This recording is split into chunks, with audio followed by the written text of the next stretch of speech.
Am I on? I'm on.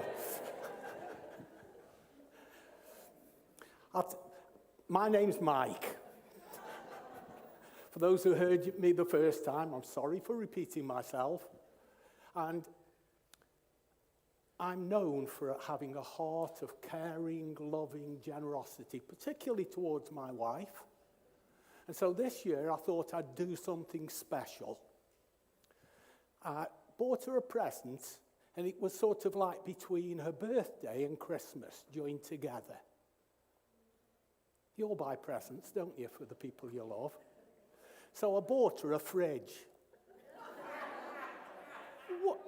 I beg your pardon, what are you laughing at? She keeps going in it all the time. And when she first saw it, she was not happy. That was until she opened the door and her face lit up. You're not very bright if I have to explain it.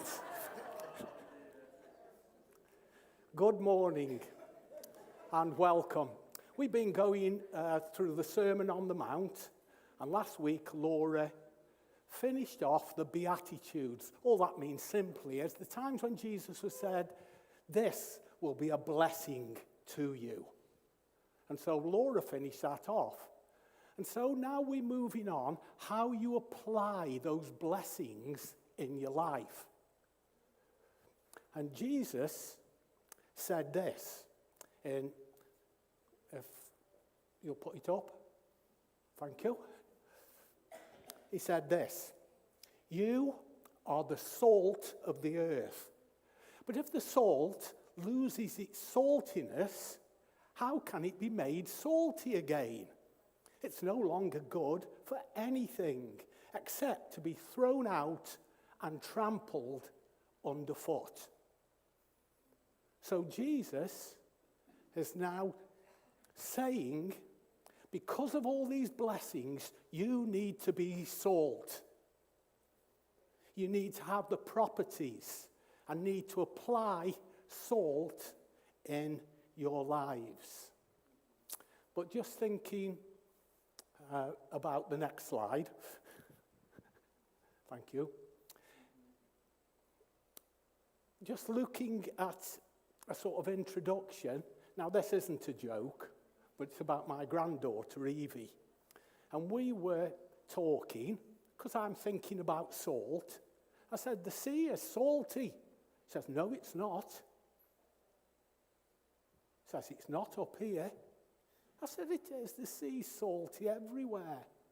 She says, no, it's not. And so we had that debate and didn't come to a conclusion. Anyway, we were in Nairn.